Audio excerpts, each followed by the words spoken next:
¿Por qué los espectadores de la serie Luis Miguel odian tanto al personaje de Luis Rey, padre del cantante mexicano? La respuesta parece muy obvia: el tipo es un explotador que no tiene ningún problema en sacar a su hijo de la escuela o en drogarlo para que produzca más recitales y por ende más dinero. Tampoco le preocupa engañarlo y manipularlo para que se separe de su novia o poner en riesgo su voz, aún ante las advertencias de un foniatra. Luis Rey ve a Luis Miguel como una mina de oro que él debe excavar hasta lo más profundo, sin importar las consecuencias. Sin embargo, y si lo pensamos con frialdad y raciocinio, Luis Rey no comete ninguna acción verdaderamente terrible. Quiero decir, si lo comparamos con otros villanos de la ficción. El Thanos de Infinity War, por poner un ejemplo conocido y reciente, aniquila a media humanidad, y sin embargo creo yo que no genera tanto odio ni él ni otros villanos a enorme escala, como Darth Vader de Star Wars. Ojo, no estoy hablando de la calidad del villano, sino de su odiabilidad, si me permiten este neologismo, es decir, del odio e incluso de la indignación que el villano genera en el público.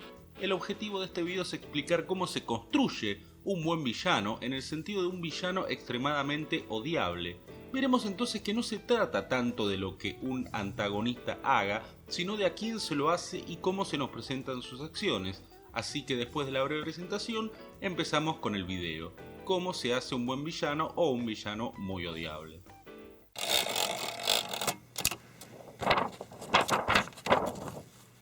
¿Es Luis Rey más cruel que Frank Underwood de The House of Cards? Bueno, quizás con Frank sigamos siendo conscientes de que se trata de un tipo muy vil. Cambio entonces la pregunta y el ejemplo. ¿Es Luis Rey más cruel que Walter White? Pensemos que, contrario a Luis Rey, Walter mató bastantes personas y no todas eran delincuentes ni gente mala. No daré nombres para no spoilear, pero si hacen memoria recordarán a cierto químico y también a cierta muchacha a la que Walter mata por omisión, digámoslo así. Pero hay algo clave.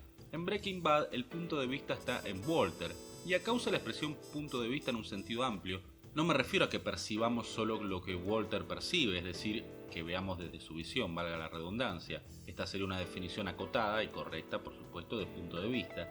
Pero acá lo que intento señalar es que como Walter es el protagonista de la historia y el mundo de la serie gira alrededor de él, de su evolución y de sus motivaciones, todo esto se nos expone con lujo de detalle. Sabemos que durante años él fue un hombre excelente, brillante, al que le pagaban muy poco por dar clases a alumnos desinteresados y que encima se burlaban de él. Sabemos que su cuñado y probablemente su familia entera lo considera un hombre inofensivo, mínimo. Sabemos que sus antiguos socios lo estafaron, se llenaron de dinero gracias a una empresa que Walter ayudó a fundar y de la que no obtuvo ningún beneficio. Así, entonces, por más reprobable que juzguemos ciertos actos de Walter, en especial los que va cometiendo cerca del final de la serie, queremos que él triunfe. En la serie Luis Miguel nos enteramos de que Luis Rey ha sido sometido a abusos semejantes a los que él ejerce sobre su hijo. El mismo Rey se la pasa diciendo que a la edad de Luis Miguel tampoco dormía, que cantaba en cabarets y todo eso. Pero una cosa es escuchar esas esporádicas palabras y otra cosa hubiese sido presenciar ese abuso y padecerlo junto a él, como sucedió en el caso de Walter y su mal trabajo de profesor y su vida frustrada. ¿Qué opinaríamos de antihéroes como el Conde de Montecristo, Punisher o tantos otros Vengadores, y no hablo de los de Marvel, si sus venganzas se nos hubieran presentado directamente sin que conociéramos el sufrimiento que la generó? Yo creo que no serían antihéroes, sino villanos puros. No podríamos justificarlos o entenderlos de ninguna manera. Esto nos lleva a un segundo punto. Una cosa es entender qué motiva a un villano a ser un villano y otra muy distinta es generar empatía con ese villano. O en otras palabras, es diferente entender sus motivaciones a darlas por válidas y por ende justificar sus actos. Nosotros entendemos que Luis Rey necesita dinero, se nos sugiere cierta frustración por su mediocre carrera de músico y acaso alguna envidia por el talento de su hijo, pero de ningún modo podemos justificar que él se gaste la plata en alcohol y mujeres, que ciertamente no son su esposa, y mucho menos el abuso al que somete a su hijo Luis Miguel. Hay una evidente desproporción entre el dolor de su pasado y el dolor que provoca en el futuro. Es como si nosotros, espectadores, tuviésemos incorporada una instintiva ley del talión, que nos lleva a aceptar el ojo por ojo, pero no el ojo por ojo y además por boca y por nariz. Somos muy empáticos con quien reclama venganza porque el deseo de venganza es natural en nosotros. y esto no digo que esté bien ni mal, sino que es así, por algo una sociedad necesita leyes que refrenen ese deseo. Entendemos a Punisher porque mataron a su familia y ninguna represalia se nos antoja un exceso ante una afrenta así. Sin embargo, como la serie Luis Miguel gira en torno al protagonista que le da nombre, todo lo que Luis Rey diga nos va a sonar poco convincente porque solo son palabras, alegatos vacíos. No nos mostraron su dolor, sino que su pseudo venganza, su venganza contra el mundo, digámoslo así, sucede fuera de pantalla. Al desconocer entonces las afrentas que sufrió o cree haber sufrido Luis Rey, solo podemos considerar que su represalia está viciada por la arbitrariedad y la desmesura, además de que por supuesto la descarga sobre su hijo, sobre su mujer, sobre personas absolutamente inocentes. Comparémoslo con Thanos, que es un gran villano, pero que por momentos en la película hasta corre el riesgo de convertirse en un antihéroe. En primer lugar, y esto no seré el primero en decirlo, porque Infinity War nos muestra en detalle el punto de vista de Thanos, y bajo ese punto de vista él es el héroe de la historia y de hecho termina ganando en la primera parte. En segundo lugar, porque hay algo catárquico, esto es un poco personal, en las motivaciones de Thanos y otros destructores de mundos típicos del cómic y de estas producciones a gran escala. Seamos honestos, ninguno de nosotros pensó que destruir aleatoriamente a media humanidad era un modo imperfecto de orden y justicia, pero al fin y al cabo uno mejora al que impera hoy, en el que un mínimo porcentaje de personas explotan al resto. Y no pretendo hacerme gracioso con esto, hay un elemento de goce en las escenas de destrucción, y no por nada las hay en todo blockbuster que se precie. El paroxismo de ese goce se expresa en aquella escena final de una película que no puede ser definida como un blockbuster, aunque tuvo su éxito más bien de culto, que es el Club de la Pelea, esa última escena que recordarán quienes la hayan visto, en la que Edward Norton y Helena Bonham Carter, tomados de la mano, contemplan la devastación de la ciudad como si se tratara de una dulce puesta de sol, y es que de algún modo el todo y la nada son lo mismo y la destrucción total es una especie de renacimiento. Hay otros motivos que dignifican a Thanos, volviendo a él, y hunden nuestra consideración moral sobre Luis Rey, pero eso me lo voy a guardar para dentro de un rato. Acá ya entramos en uno de los puntos más importantes. Un buen villano debe afectar directamente al protagonista, debe influir en él, debe marcarlo. Porque el Joker o Guasón es el mejor, o el peor según como se mire, villano de Batman. Entre otras cosas porque en los cómics mató a Robin, dejó paralítica a Batichica, mató a la esposa del comisionado Gordon, se metió con seres queridos del murciélago, cometió crímenes que todavía pueblan las noches de insomnio de Batman / Bruce Wayne. El Joker de Ledger en la película de Nolan asesina a la novia amada de Batman y destroza a Harvey Dent física y moralmente. Va por el alma de la ciudad y por la de sus héroes. No se trata simplemente de volar edificios o gente al azar. Son actos calculados de absoluto sadismo y cuyas consecuencias sentimos junto a las víctimas, que en este caso son nada menos que el héroe y los personajes secundarios que lo ayudan. Y cuando digo héroe me refiero al protagonista, no estoy hablando de un héroe de cómic. Héroe se le suele decir en la teoría literaria al protagonista de una historia.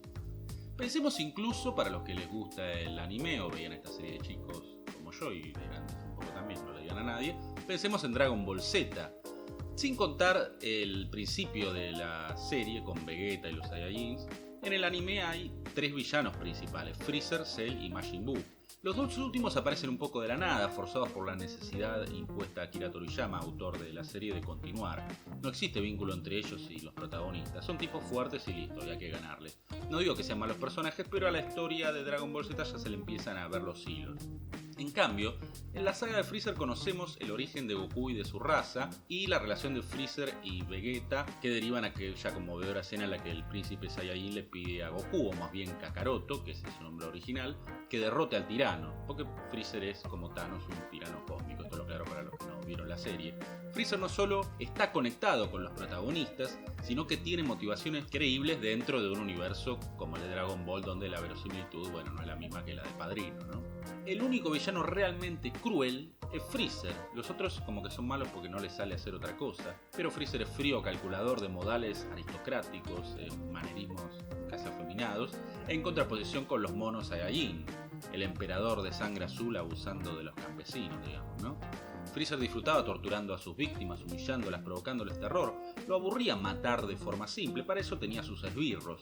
Nunca vemos en él ni un atisbo de piedad, y en una serie donde los enemigos tienden a convertirse en aliados de una saga a la otra, él siempre encarnó el mal absoluto. Pero bueno, en el caso de la serie Luis Miguel creo que resulta Innecesario señalar que tan profundo es el vínculo entre Luis Rey y el personaje principal y el daño que Luis Rey le hace a Luis Miguel.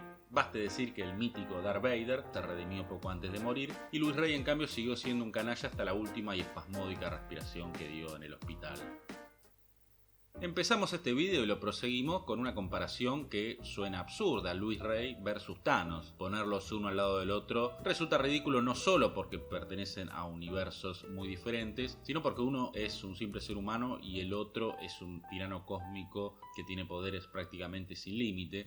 Thanos eliminó a media humanidad, incluyendo un buen porcentaje de héroes de Marvel, y Luis Rey, como decíamos, con todo lo canalla que puede ser, ni siquiera entre comillas, ejerció violencia física sobre su esposa y a su hijo le pegó alguna vez, pero tampoco como por desgracia sucede en la vida real y en la ficción que hacen otros padres, ¿no? Sin embargo, dicho todo esto, los actos de Luis Rey nos llegan más que los de Thanos. No quiero decir que los de Thanos no nos lleguen, pero los de Luis Rey nos llegan más. Y no necesitamos ser psicólogos para comprender que los hechos trágicos, las tragedias, nos afectan con mayor o menor intensidad dependiendo de cuán cercanas estén a nosotros esas tragedias. Antes hablábamos de cómo los actos del villano afectan al protagonista. Bueno, cada uno de nosotros es el protagonista de su propia vida y esa ley rige para los infortunios de la vida real. Por ejemplo, cuando los sudamericanos nos enteramos del tsunami en Japón, seguramente pensamos que terrible, pobre gente, y después seguimos con nuestra vida. Cuando la tragedia ocurre en el país en el que uno vive, es distinto. En Argentina, yo soy argentino, a todos nos impactaron los atentados a la Embajada de Israel o a la AMIA durante los años 90, por hablar de una época que yo viví. A los chilenos y los mexicanos les habrá sucedido lo mismo durante los sendos terremotos que debieron padecer, y al resto de los países de Latinoamérica también nos llegó eso, ¿no? Porque la cercanía cultural y geográfica es mayor. En otras palabras, el impacto y el dolor que nos produce un hecho no se relaciona con la gravedad intrínseca del hecho tanto como a quién le sucede y qué tan vinculado con nosotros está.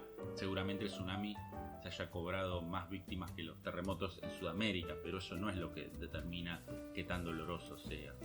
Y vamos a un ejemplo más extremo que nos va a hacer sentir incluso un poco culpables. Piensen esto: si miramos el noticiero a la mañana y nos enteramos de que una tragedia provocó 200 muertes en un país vecino, para seguir con un ejemplo similar al de los terremotos, está bien, diremos que terrible, nos puede afectar un poco, pero bueno, también seguiremos con nuestra vida. En cambio, si esa misma mañana tenemos una discusión fuerte, muy fuerte con nuestra pareja, es probable que nos pasemos el día de mal humor, que nos desconcentremos en el trabajo, que el hecho tenga consecuencias visibles en nosotros. Quizás después a la noche nos amigamos y está todo bien, pero seguramente, salvo que uno sea muy hábil para ocultar esas cosas, se nos va a notar un poco, ¿no?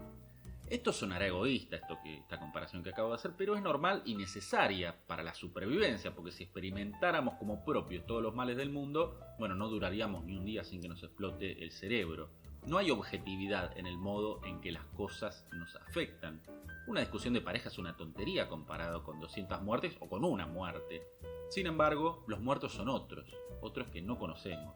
La discusión, en cambio, afecta directamente al protagonista de la película mental a la que llamamos vida, es decir, a cada uno de nosotros. Los números no nos impresionan, o al menos no nos impresionan en las vísceras. Uno lee que en tal guerra hubo decenas de millones de muertos y el número escandaliza la razón desde ya y puede provocarnos sesudas reflexiones sobre la naturaleza humana y todo lo que ustedes quieran. Pero siguen siendo cifras, un conteo abstracto y además inconcebible. 1 millón o 100 millones de muertos es tan desmesurado que a nuestro cerebro le da lo mismo. De hecho, después de la Segunda Guerra, varios filósofos han discutido cómo representar, cómo contar la Segunda Guerra, ¿no? Para tratar de, mediante el lenguaje, transmitir lo intransmitible. 1 millón o 10 millones de muertos es como que a un bebé le demos a levantar 15 kilos y 1000 kilos. Para él los pesos son igualmente imposibles de levantar. Su conciencia no registra diferencia entre una magnitud y otra. Quizás nos conmueva más la foto de un solo muerto de la Segunda Guerra que una avalancha de cifras, porque la foto es una imagen, lo estamos individualizando, estamos pensando que ahí había una persona con familia, con sueños, con esperanzas, y sin duda nos conmoverá más la muerte de un vecino al que saludamos de vez en cuando que la muerte de 40 extraños, o de 100 o de 200. Así como la muerte de Spider-Man en Infinity War conmueve más que la de millones de humanos anónimos que no vemos en la película, y sin embargo, Thanos mismo dice que su masacre es de índole impersonal, que él no elige matar a uno o a otro, sino a una mitad azarosa de la humanidad, con el fin de convertir la vida en algo viable, si mal no recuerdo iba por ahí. Nos cuesta pensar que Thanos realmente mató a Spider-Man, o a los otros héroes, Spider-Man, bueno. El Joker de Ledger asesina a mucha menos gente que él, pero lo hace de manera artesanal, si me permiten el adjetivo un poco con humor negro, calculada, gozando cruelmente de las consecuencias de sus actos.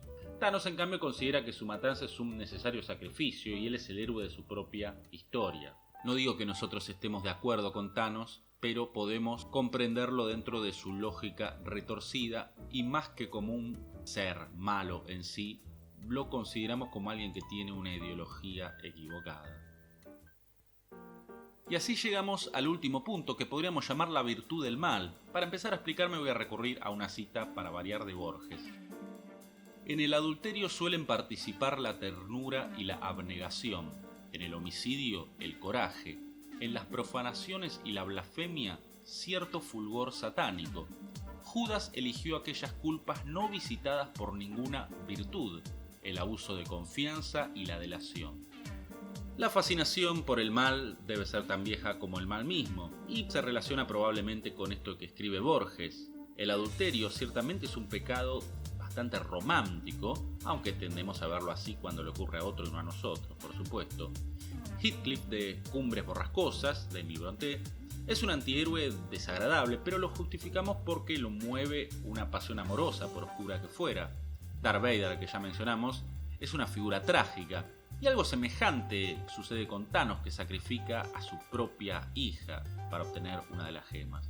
Comparemos la escena en la que Thanos sacrifica a su hija Gamora, creo que se llama, con aquella en que Louis Rey prostituye a su esposa para conseguir que su hijo cante en el cumpleaños del presidente. La serie nos deja percibir que esto no le hace ninguna gracia a Louis Rey, pero su actitud nos incita a pensar que no es tanto que le moleste por el cariño que siente por su mujer, sino por el orgullo de macho herido que considera que le está entregando a otro hombre una posesión suya. Obviamente hay varios rasgos del personaje que refuerzan esta hipótesis de espectador, por llamarla así. Louis Rey además es tan cínico que le entrega a su mujer el vestido que le mandó el presidente, que quiere seducir a la mujer, como si fuera un regalo de él. Acá creo que ya es la gota que colma el vaso. En cambio, Thanos tiene las agallas para matar con sus propias manos a su hija, y quienes vieron la película saben que ese acto cruel lo está humanizando más que volverlo un villano más cruel, valga la redundancia, porque demuestra que es capaz de amar, porque de hecho esa era una condición para obtener la gema, matar a algo que se ama. En cambio, Louis Rey jamás muestra valentía alguna, nunca hace las cosas de frente, siempre es un manipulador, un hipócrita y un cobarde, porque prostituir a la esposa no es nada admirable, por supuesto, pero la manera en que él lo hace y que encima que está cometiendo esa acción tan atroz se tome la atribución de fingir que un regalo, el tipo que se va a acostar supuestamente con su mujer, es un regalo de él, o sea que además saque el rédito de quedar bien en medio de esa cosa espantosa que está haciendo, es como llovido sobre mojado, ¿no? Otro ejemplo bien famoso, Hannibal Lecter. Pocos recuerdan que en El silencio de los inocentes, o El silencio de los corderos, como dice la más literal y correcta traducción española, muy pocos recuerdan que Lecter no es el villano principal. El villano principal es otro, que se llama Buffalo Bill. Lecter es refinado, inteligente y establece un vínculo cuasi romántico con Starling. Enfermizo, sí, pero el amor cada 2x3 es bastante enfermizo. En la secuela, en cambio, que se llama Hannibal, Lecter mata mucha más gente que en esa primera película. Lo vemos hasta comerse el cerebro de un hombre mientras el hombre está vivo. Pero este despliegue grotesco no consigue realzarlo como villano. Más bien yo diría que esta segunda parte le dedica mucho tiempo al punto de vista del Doctor, y los personajes a los que el Dr. Lecter mata son siempre malos, por decirlo de una manera infantil, como el abusador de niños interpretado por Gary Oldman. Así, por salvaje que sea la civilizada antropofagia del Dr. Lecter, termina acercándose más a un Punisher, a una figura antiheroica, a un vengador que a un villano genuino. Y cuando se corta al final de esa secuela la mano para no matar a Starling, que lo había encadenado a ella, ahí ya el villano se convierte, creo yo, en antihéroe. No digo que esté ni bien ni mal, son elecciones estéticas de los creadores de la película, pero bueno, al final termina siendo un caníbal bastante virtuoso. Y esto les recomiendo tenerlos en cuenta si ustedes quieren crear un villano puro, por así decirlo, un villano malo de verdad, no caer en lo antiheroico. Pasa que hay villanos valientes, abnegados, inteligentes, poderosos, guiados por motivos más o menos comprensibles, hay villanos a los que a veces nos vemos incluso tentados a apoyar. Así como nos son presentados, los actos del Luis Rey, igual que los del Judas que comenta Borges, no dejan entrever ninguna virtud en su oscuridad. De hecho, Judas al final no pudo por la culpa y se castigó a sí mismo por su crimen. Luis Rey ni siquiera eso, no tiene redención alguna. Así que ya saben, crear un buen villano no es cuestión de adjudicarle infinitas canalladas, millones de muertes y otro tipo de abstracciones, un gran prontuario policial, sino que esas canalladas, sean pocas o muchas, le lleguen al lector. Y una manera eficaz de llegar al lector es a través del protagonista o de los personajes con los que el lector tiene mucho cariño. La única puñalada que realmente hiere es la que atraviesa nuestra carne o la de quienes son cercanos a nosotros. Lo demás puede ser reflexión intelectual o incluso a veces hasta cierta cuestión de decoro social o, bueno, de lástima un poco impostada. No digo que uno no pueda ponerse mal, sinceramente, por algo que pasa en Medio Oriente, pero bueno, dejémoslo ahí. Espero que este video les resulte útil para condimentar a sus villanos o animarse a crearlos si no se animaron, o a entender mejor a otros villanos o por qué funcionan también otros villanos del cine y la literatura. Así que si les gustó, compartan, suscríbanse, comenten. Esto es El Sur, Taller Literario. Recuerden que la literatura no es otra cosa que un sueño dirigido y que aquí aprendemos a dirigir nuestros sueños. Hasta la próxima.